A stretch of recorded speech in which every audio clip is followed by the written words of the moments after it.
Hey, here we are, Chiromafia. How you doing?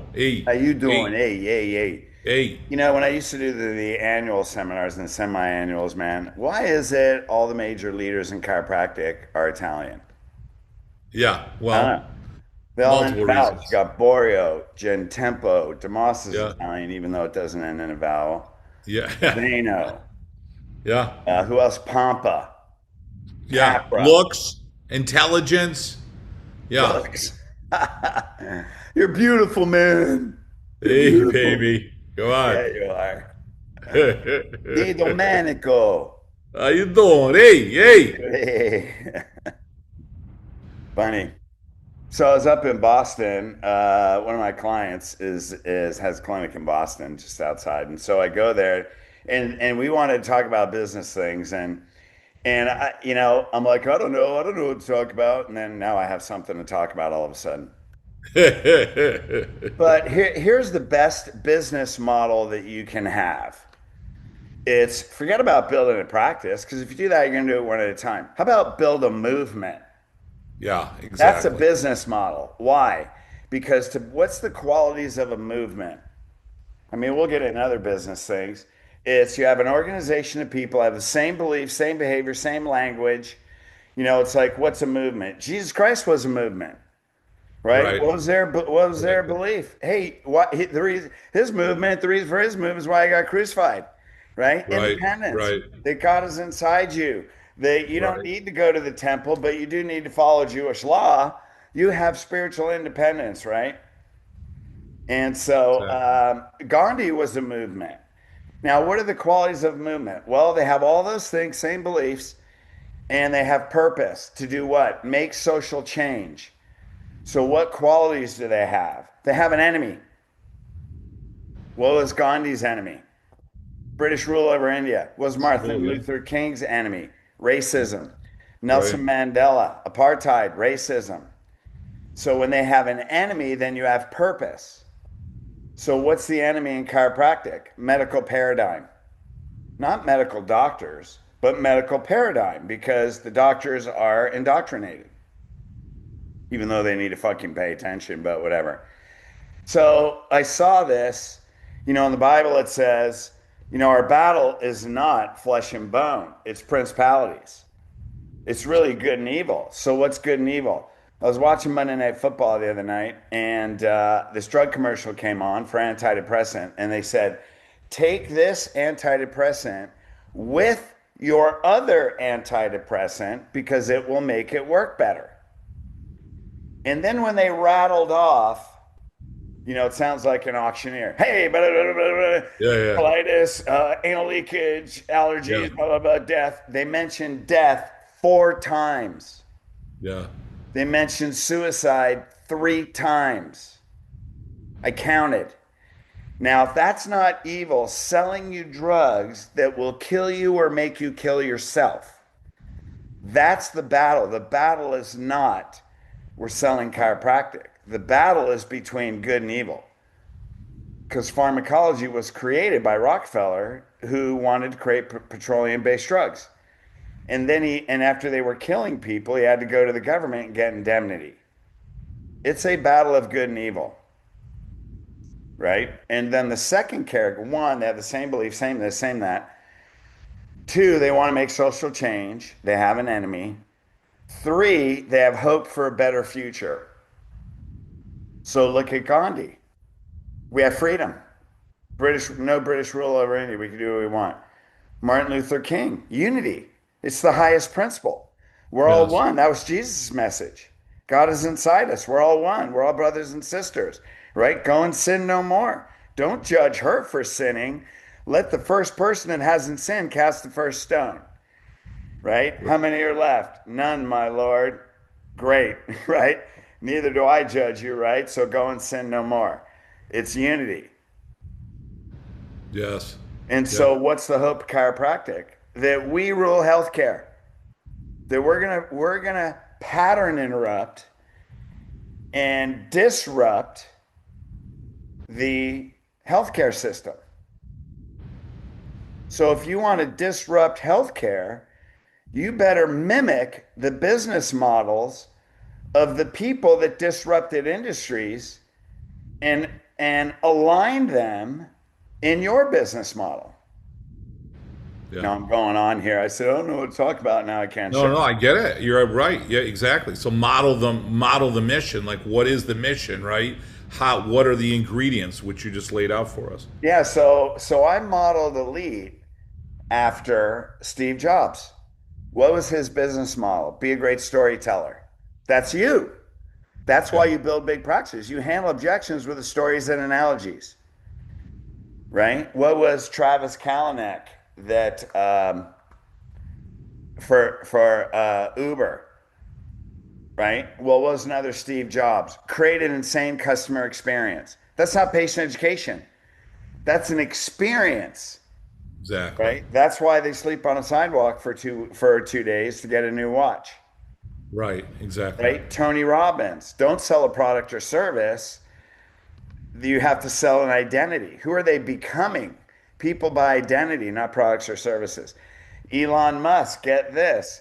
Align your business with the universal laws. What's he doing? Creating products that are based on electromagnetic force. Yes. What's the chiropractic? Universal intelligence and innate intelligence. It's the highest universal law. We are all one, Yes. right? Travis Kalanick. Don't sacrifice the long-term vision for short-term results. Don't sit there and tell a person, Miss Jones, how's your back pain affect your life? Well, I can't pick up my kids. Now my back pain's gone, Doc. I'll come back when my Exactly. back hurts. Now, what Exactly. did you sacrifice? You Exactly. associated a condition with a principle, and now the condition's gone. Now you have a short term result as opposed to teaching them lifestyle right out of the gate, which is what you do, which is Yeah. what we do. They get lifestyle at the end of day one. We got a day one, day two boot camp coming up where 100% of patients will agree that they can see why this is healthcare lifestyle. Yes. Exactly. Fuck this condition based on the principle. Are you fucking kidding me? That's affecting long term results for short term gain. Will you close them? Absolutely. Is it basic sales? Yes. If you're closing 30% of your patients, can that get you to 80 and give you a whole new practice? Absolutely. But then you're building a practice, not a movement, and you sacrifice the bigger business model. Correct. Because if Correct. your purpose is to disrupt healthcare, then mimic the people that disrupted industries. Right. And that's what you and I have for our business model. Yes.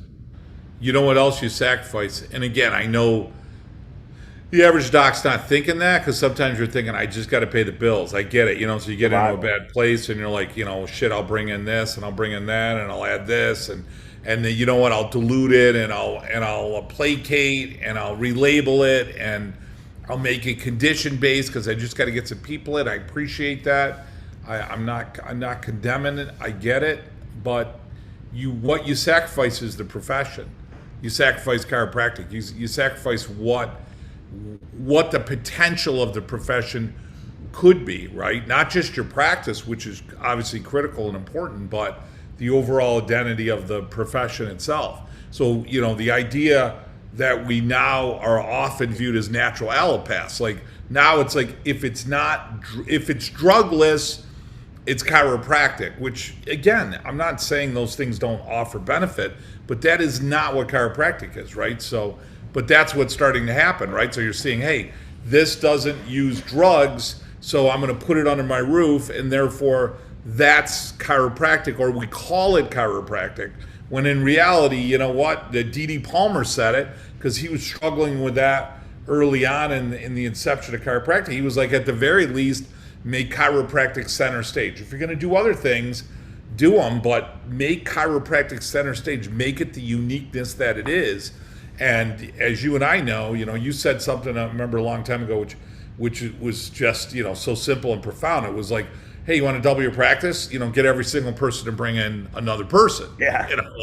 It's not rocket science. No, What's I funny, know. it's chiropractic's inside out, but we're always looking outside in, right? So we profess inside out, But when we want to grow the practice, it's outside, it's outside. No, no, no. Look inside.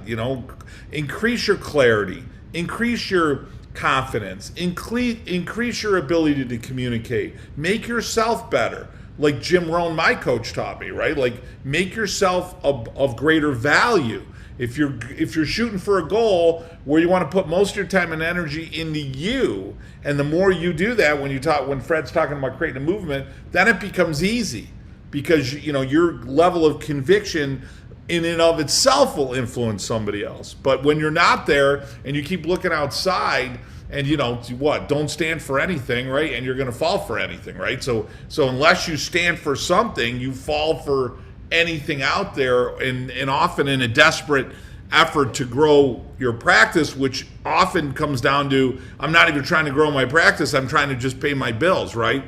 And unfortunately you're coming out without that skill set, and then you become desperate, and then you become deluded, and then all of a sudden you're not only affecting the ability to have long-term practice movement and create a movement, but you're sacrificing the profession.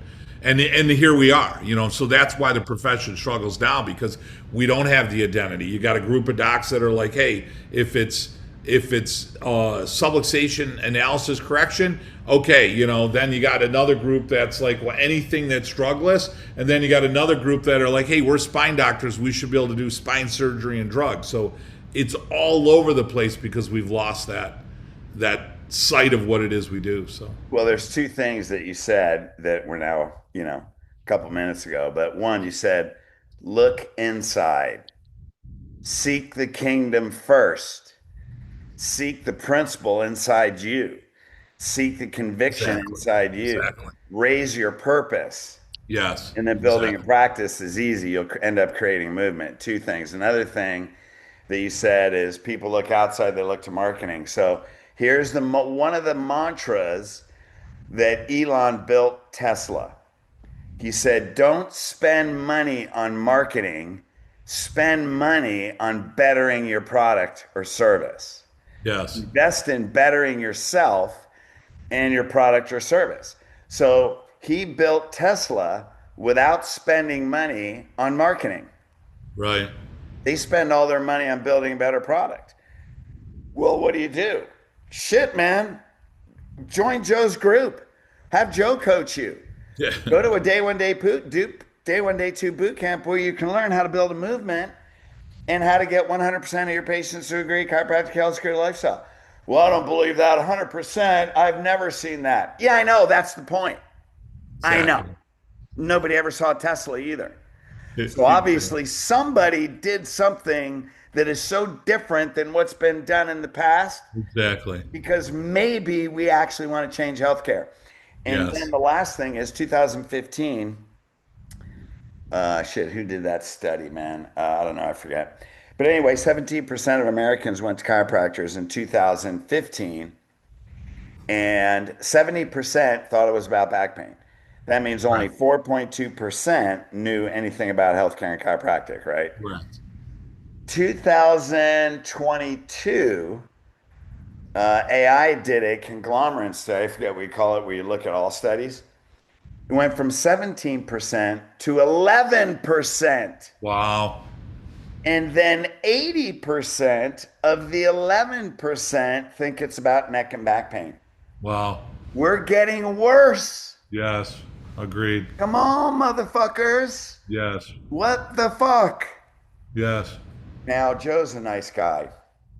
I would say, even though I do teach a spiritual evolution system, he's probably more spiritually evolved because he's so nice. Well, I understand and I can appreciate that. I don't fucking appreciate it. I mean, I understand if that's what you had to do to survive. Okay, now let's get out of high school and let's get in the NFL. You know what I mean? Because when you're selling a product or service, they're going to negotiate. When you learn how to empower people, how does Tony Robbins get 15,000 people he doesn't know, he's not even talking to individually, to walk across red hot coals, and you're telling me 0.5% get blisters? Yeah. Now, here's what I'd ask you to do. We're in the end of summer, Thanksgiving. I don't know. Did you barbecue over the summer? Take one of those red cop little briquettes, throw it on your patio, and then step on it and let me know how that feels. Right. Because that's what Tony Robbins just did with 15,000 people, and just a handful of people got blisters. Not third degree Yeah. burns all the way to the bone. They got blisters. That means every person has the power to become unstoppable. And if you're selling a product or service, what you're not doing is creating unstoppable people. And that's why we go from 17 to Correct. 11. That's Correct. why it's Exactly. basic sales.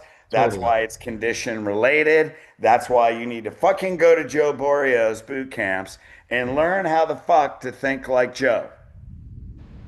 Well, I think what you're saying, and I appreciate that. Right back at you. Go to your boot camps. You said something. You said, how does he empower? And that's the problem. I say the problem.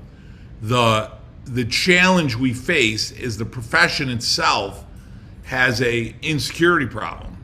So personally insecure, we have an identity insecure issue, and we want to dilute, diminish, to placate, to make us more palatable to the public, so that somebody will come in, because we don't know how to, we don't have a skill set on how to communicate. We don't have a skill set on how to ask questions. Like, you talk about creating a believer on day one, right? You talk about creating a movement on day one. You're talking about, look, I'm not really trying to build a practice. I'm trying to build a movement. I'm creating believers. Like, we do the same thing. We come at it a little differently, but the same idea. Like, everybody already gets chiropractic. I call it a revealing. Like, you're revealing what they already know. You're aligning it with health, and you just constantly have to nurture it. Like, if you do that, you will have droves of people coming in to get adjusted. You will literally have droves and droves of people that want to come in and get care. And then when you take care of people, same thing with your practice, Fred, right? You're seeing a whole bunch of people. People look at you and go, how do you see all those people? Because I'm not doing a mini exam on everyone. I'm not like, hey, let's do a cervical compression and a Bectoruse and a straight leg raise to see why your back hurts. Like, they're coming in so-called healthy, right? Healthier, and they're coming in to get checked and adjusted.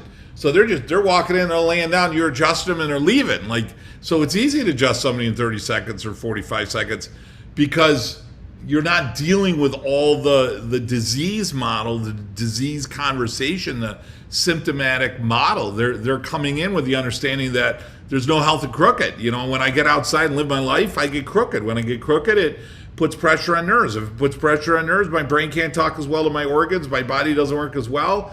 So whether you want to go metaphysical, whether you want to go clinical, whether you want to go biological, whether you want to go theological, whether you want to do all of them. I mean, God can't talk to your body, and the spirit of God can't express himself through your body if you're crooked, if you're subluxated, if you're not well connected. So in the end, every aspect of your health is better. So when you start talking like that, they start thinking like that. But if you talk like they talk, you can't lead them anywhere. Your back hurts, well, tell me about your backache. Like, you can't lead them anywhere. But if I say, geez, that the concern with that is, geez, when the back's out, I mean, those nerves also go to prostate, bladder, large intestine. The concern there is, if those messages, what's going to happen? You ask a few questions. Now you don't just have a spine problem, you got a health problem. When your spine's sick, you got a health problem. So all of a sudden, that conversation, not with everybody, but with a lot of them, starts to move towards, I need to get here regularly throughout the lifetime. I got to get my kids in. That's how you build the believers in the movement. But if you never talk like that, it's never going to happen. No, no, that's true. Well, and that's the principle, it's like, I work with a lot of spinal corrective docs, as you know. And here's the thing, people care about spine to a point. Like, what you say is, and there's people are gonna listen to this, go, Fred, you're fucking crazy, I don't like you, or whatever. But Get when names. We're going to go in the car. We're going to visit a few people if that's what's going on. yeah, yeah, man, don't make us send Vinny to come and knock Baseball on your bat. door. Hey, Tony So here? Tony, also, how you fucking doing? if it's focused on the spine, they don't care about an adjustment. Yeah. Then they decide if they need an adjustment. Yeah. Now, what I teach our docs is you're either in the state of health or state of disease. Right. So what do we say? What's the one liner? Spinal cord's your lifeline. Sends energy to all the organs. The amount of energy going through your spinal cord is going to determine whether you're in the state of health, state of disease. Quantity and quality. That's D.D. Palmer talked about five basic principles. Five basic principles. Quantity and quality of the impulse of innate. Go ahead, but that's what he talked about. Yeah, exactly, man. We're just different words. That's why you and Yeah. I may use Yeah. different words, but we do the same thing. Yes.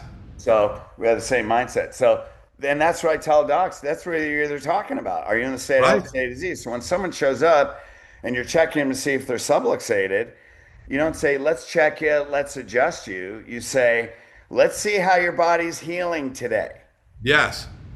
So if you got to adjust 5 things, they walked in on the state of disease. And that's, if they miss an appointment and you got to adjust 5 things, and last time we only had to adjust 3 things, but you missed your appointment in between, you degenerated. You spent more time of your life in the state of disease than the state of health. Correct. And that's Everyone has, why unless it's you're three getting times a adjusted. week Right. or Exactly. once a week. Yes. And then when people come in once a week, here's the other thing, chiropractors get lazy. Well, I'm just glad you came in. So when you say once a week, that's once every 7 days. So if a person's been with you for years, they're supposed to come in on Mondays. Well, they didn't come in on Monday, but they came in on Thursday. They're like, well, I came in the following week, but once a week is once every 7 days. Right. If you come Monday and then you come the next Thursday, that's not 7 days, that's 10 days. Exactly. So what state are they showing up in? Exactly. Timing is important. And even BJ, I forget which one of the green books it was in, but if a person wasn't responding, he would change the time of the day. He wouldn't change the day, he would change the time of the day. Because based on your pattern and your lifestyle, maybe you should be getting adjusted at the end of the day instead of the beginning. If you got somebody with a ligament injury or whatever, instability in their neck or cervical kyphosis, and they have a desk job, I wouldn't adjust them before they go to work. They're going to be subluxated by lunch. I'd adjust them at the end of the day, have them lay on a general, get an extension, because you're going to stay in the state of health longer. Yeah. So BJ would change the time. Yes. But healing happens in a rhythm. Now, one thing, not everybody, patients can judge whether they think they need an adjustment based on what you taught them. But 100% of people want to be healed. Yes. When you talk about healing, rather than just spine and adjustment, you talk about energy and healing. Let's see how you're healing today. So when you replace the word feeling with the word healing, doc, how Exactly. typical is this, Joe? First adjustment, come back day 2. Hey, let's see, how'd you respond? Did you get sore? But doc, I feel great. I can move my head in traffic. Couldn't do that in years. I feel great. Okay, you got the inflammation out. Let's see how you're healing. You have the same pattern that you did yesterday. Exactly. You're showing up in the state of disease. Exactly. So you replace the word feeling with the word healing. Let's see how you're Exactly. healing today. It's not Doc, about how you're feeling, it's how you're healing. Exactly. yeah. Hey, doc, I feel like shit. Well, let's see how you're healing. Yeah. Guess what? Healing doesn't always feel great. Correct. Correct. I mean, if you And get sickness doesn't always feel sick, right? Like sickness Yeah, doesn't, exactly. that's the other thing. We keep following symptoms. Like you could be, blood clot, fucking tumors. You could have plugged arteries. You don't even fucking know. Astrocytoma growing in your fucking brain. You don't even know. You don't even feel it. Like, doesn't mean you're okay. We're running around on symptoms. No, run around on healing. Run around on, are you functioning and are you healing? That should be your only focus.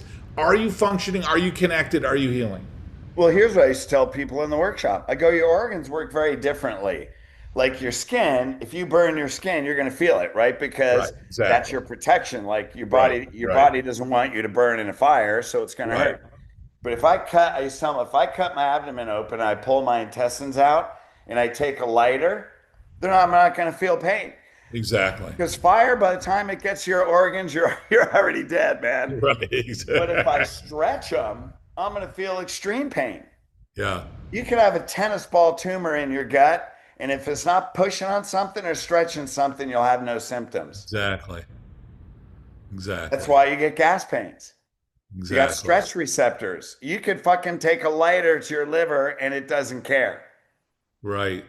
Because if your liver's burning, it's just too late Right. anyway. It's too late. It's Yeah, too yeah, late. it's Right. over, right? But if you push on it, right, that's Yeah. like in boxing, man. You get to hit him in the liver That's right. or a I've been. kidney. My last fight, I got hit in the liver, my fucking ribs and everything. I was not doing good. So anyway, but that's what you said. You could have these tumors growing. So Yeah. Right. Exactly. like that blows people away. I mean, I could burn my intestine and I wouldn't feel it. Nope.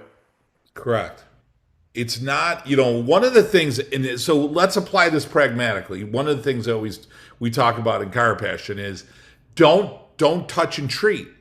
Like you don't even realize it, but what you're doing is you're reinforcing the feeling by what we call touch and treat. So, oh, Dr. Joe, my neck. Oh, right here, right here. So you immediately react to them and you go, oh, right here. Does that hurt? Is that? And, I get it. You may be analyzing for subluxation, but as soon as you touch and treat, in the sense connected to symptomatology, you're reinforcing that whole model. So then they're like, oh, I'm not sore. I don't need care. Or, you know what? No, that's not it. I don't need to be adjusted there. Like they're not getting it. You wouldn't go to a cardiologist and go, you know what? I know I'm 90% plugged, but my descending anterior circumflex artery doesn't hurt right now. So yeah, let's not treat it. Let's ignore it. Let's wait till I have the heart attack. Like it sounds so absurd to a cardiologist. You're like, what are you talking about? But you're gonna go like, well, it doesn't hurt me, so I don't need care. Well, I did a test. It's 98% plugged. You're a week away from dropping dead of the widowmaker heart attack. No, no, no, no, no. I'm fine. I'm fine because you're focusing on feeling. You're focusing on symptoms. You're not focusing on function or you're not focused on healing. That's all you want to talk about. Unless your area, I don't know, but I practiced in upstate New York for 37 years. I never met a fucking human being that had a problem talking about their symptoms. I mean, so why do I want to ask questions about symptoms? Like everybody in the world is a master at telling you their symptoms. So I'm just going to reposition it. Fred, that's a concern too, because that area affects this and it affects the healing there and affects the function here. And you can lead them to a higher state of thinking by their conversation. I'm never going to go, oh, well, tell me about your pain. Tell me about, does it hurt? Does it hurt here? Does it hurt here? Oh, if I'm Does going it to get push worse hard at here, does it night? hurt Does it here? radiate here? Exactly. Jesus Christ, you're killing yourself. It's meaningless. You know, in our What are you going to do consultation. differently? Oh, it hurts worse at night than it does in the morning. Like, what are you going to do? Oh, I'm going to do something different. Like, it's so stupid. Like, I know we're taught that way, but what's the difference? It doesn't matter. All you got to know, okay, I want to know clinically. I don't want to do something if they have a pathology that is going to harm them with the adjustment. But short of that, that's all I need to know. The rest of it's easy. Adjust them. That's all you got to do. Just adjust them. Well, and people say, well, we got to talk about their symptoms because that's why they came in and we want to make them feel like we understand them.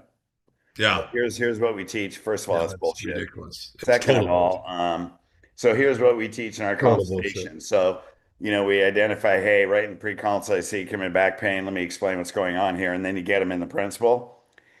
And then a consultation, okay, where's your back hurt? Show me. And then we touch it.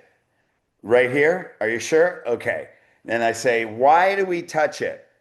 So the patient understands that we know where it is, so we don't ever have to talk about it again. Exactly. Yeah, right. Exactly. Yeah, so we said, great. Is it right here? Okay, is it here? Okay, this is what you said. Great. Now let's talk about your organs. Now let's talk about where those nerves go. Exactly. But that way, that's how you satiate, if you want to, make people feel understood. Right in the beginning, touch it. Why? So I don't ever have to fucking talk about it again. Yeah. I had a guy come in number of years ago. One of those moments, that you pay attention to. Probably happened 1,000 times that I wasn't paying attention, right? And he said, "Oh, I've been to a chiropractor before," and I said, "Who? Who'd you see? What type of care? Do I know him? Does he practice like we do? That's kind of my reasoning as to asking Yeah, why yeah. or who he saw. I don't remember. I don't remember who he was. He said, really nice guy though. He's a great guy. Really, he was a great guy, and he was in maybe you know him. He was out in Baldwinsville. He was really into hunting, and he was in a couple other things, but so he liked the guy. He remembered that he was involved in a few things. It happened to be Eric Croucher, Upstate Chiropractic was the guy he was talking about. But he didn't remember. He was really into golf because Eric's a big golfer. But he didn't remember the guy's name. Like he didn't remember like anything. And it was really like it struck me like that this guy wasn't getting anything about chiropractic. So he connected with Eric. He connected with the chiropractor, right? He connected that, hey, they talked about their symptoms. They talked about what their hobbies were. He felt like there was like this little friendship connection, but he doesn't remember the guy's name, right? Doesn't remember the name. So I learned right there that this whole bullshit of like, I want to feel connected or bonded. You know what? That's your insecurity. And I say it out of love to you. I'm not trying to hammer you, but that's you being insecure. That's making yourself feel better, not them feel better. I go in, I do a 3.5 minute post consult. That's all I do. I do a 3.5 minute, I do a day 2, hit them with a day 3 on Monday so they learn about the principle with their spouse. 90% of people from walking through the door sign up. 70+% are there a year later, and we have over 90% re-sign, or if you will, 90% acceptance of lifetime wellness care. That's how you do it. And I'm not sitting there talking about who their favorite football team is.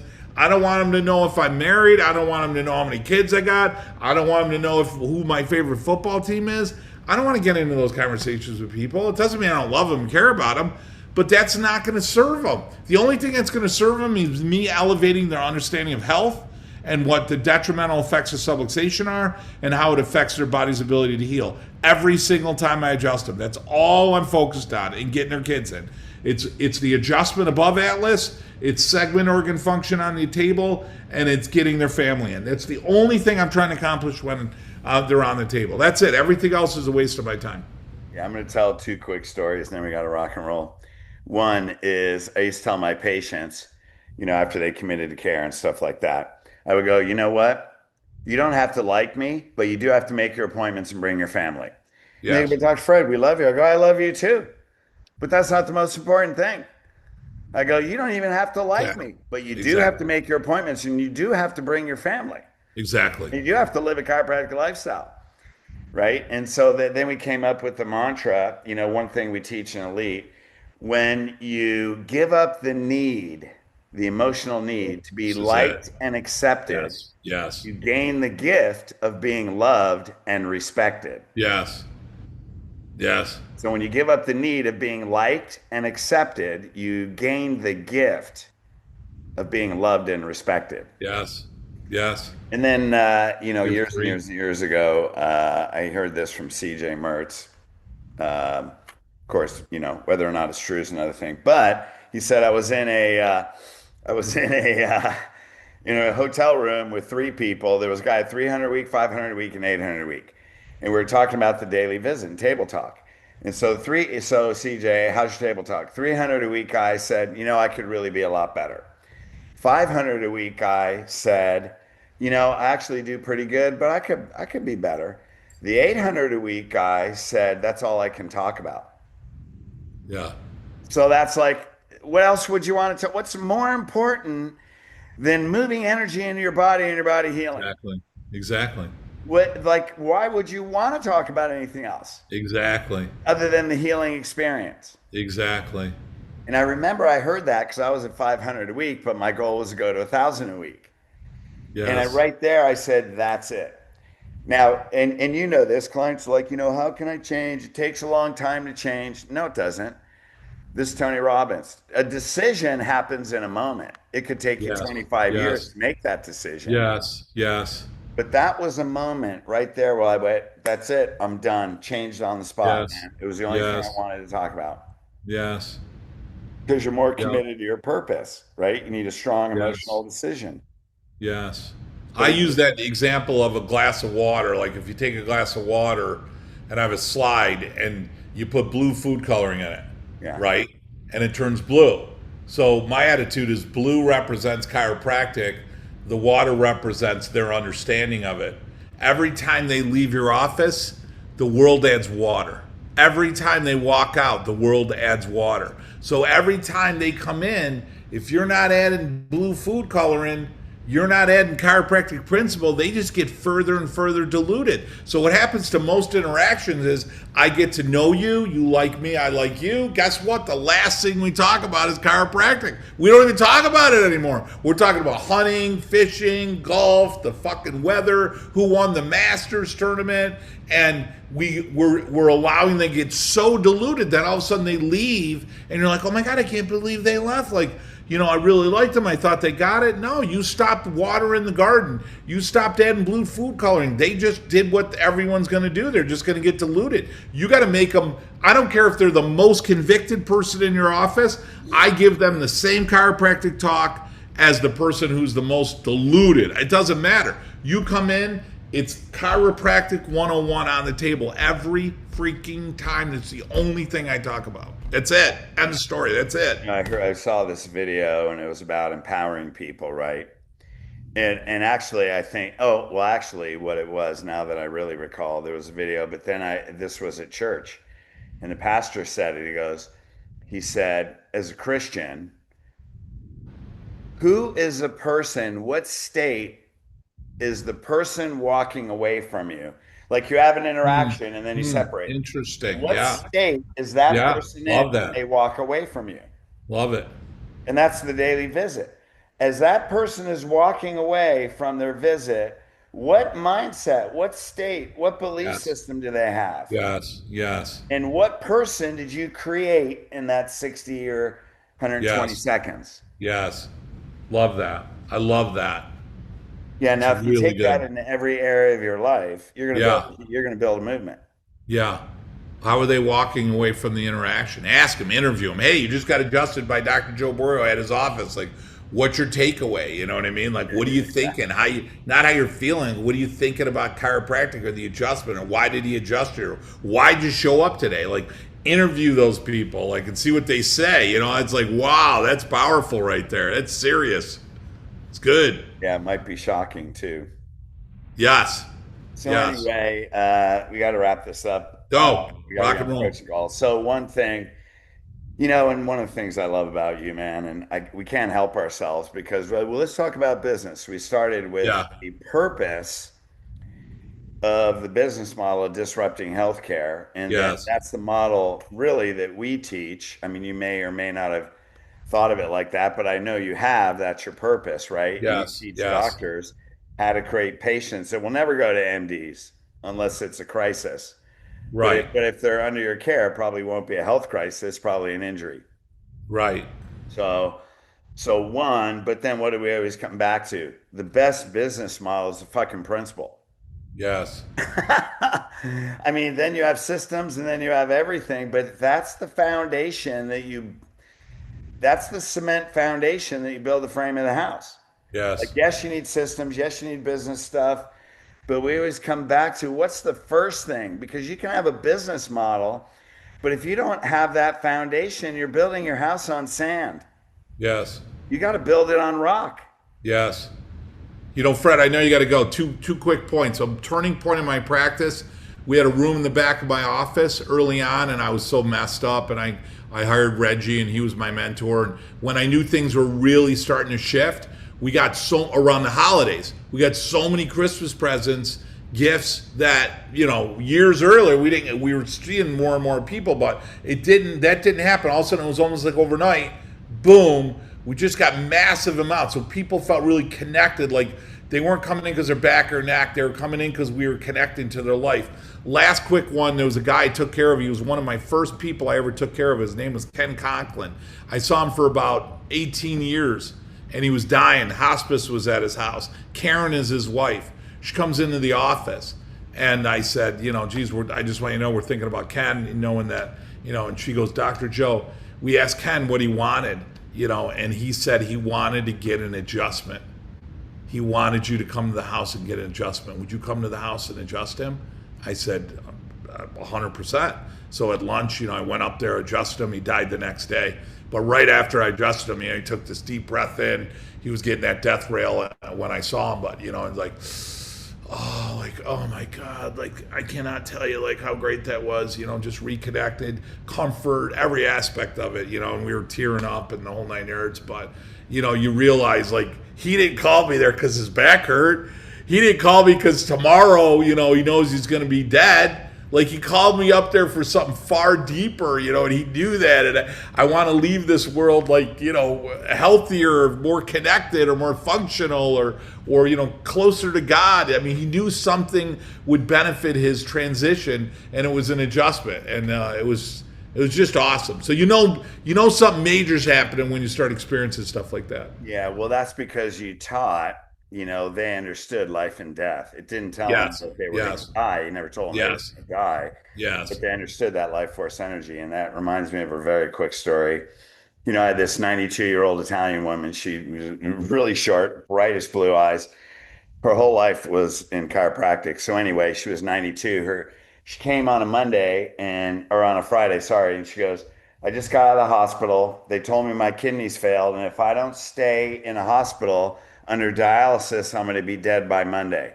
And she goes, I'm not fucking dying in a hospital. So she said, I want you to come to my house 3 times a week and adjust me at my house. I'm like, done. So Monday, Wednesday, Friday, I'd go to her house, I adjust her. 3 months, I adjusted her. And then one Friday, I go there and she says, I'm done. I'm like, what do you mean? She goes, I wanted you to keep me alive long enough that I can get things in order and spend some time with my family, and so I can feel comfortable leaving them. Yeah. She goes, I'm done. And I was looking into these beautiful blue eyes, and I said, okay. I go, well, I got some shit to do, so it's going to be a while before I see you again. And I hugged her. I told her I loved her. And the last thing I said, right, was, I'll see you on the other side. And her daughter came in on Monday. She died over the weekend. Wow. Jesus. Yeah. So the whole thing is, like that guy. There's Yeah. people that you have to try to remember, and then there's people you can't forget. Yeah. Yeah. Now, Yeah. do you want to create an experience with every patient that you're the guy they can't forget? Yeah. Because there's way too many people that don't remember their chiropractor names. Do you want to be the person they can't forget? Yeah. And with that, we'll end. Yeah. So, hey, we got a boot camp Thanks for coming up, sharing. Salt That was Lake great. City. Day 1, day 2, I will absolutely guarantee you every patient will minimally agree it's healthcare lifestyle. And in spite of that, you still won't take 10% because they're else not a priority. But they will agree they're just not ready. So I can say, 90%. And then January, we have the retention boot camp, how to get through all time and money objections and keep them for the rest of their life and affect generations. Love it. So we got those coming up. I know you got some stuff coming. Go to Elite. End of March. Yeah, we're end of March. So we're gonna have a boot camp at Fort Lauderdale on the March 1-day intensive, which will be great. So yeah. Yeah. Yeah. Hey man, I would love to have you come and speak at our boot camps. Again. Yeah, well, vice versa. We'll get into that conversation after after Thanksgiving probably, because I know you got a coaching call to jump on too. Yeah, So yeah. yeah, All right, love you, bro. Love what we do together. yeah. Right you back guys at you. Like it, share it, bring some people to our events, and have a wonderful Thanksgiving, everybody. Yeah, happy Thanksgiving. Blessings to you. Absolutely. Bye.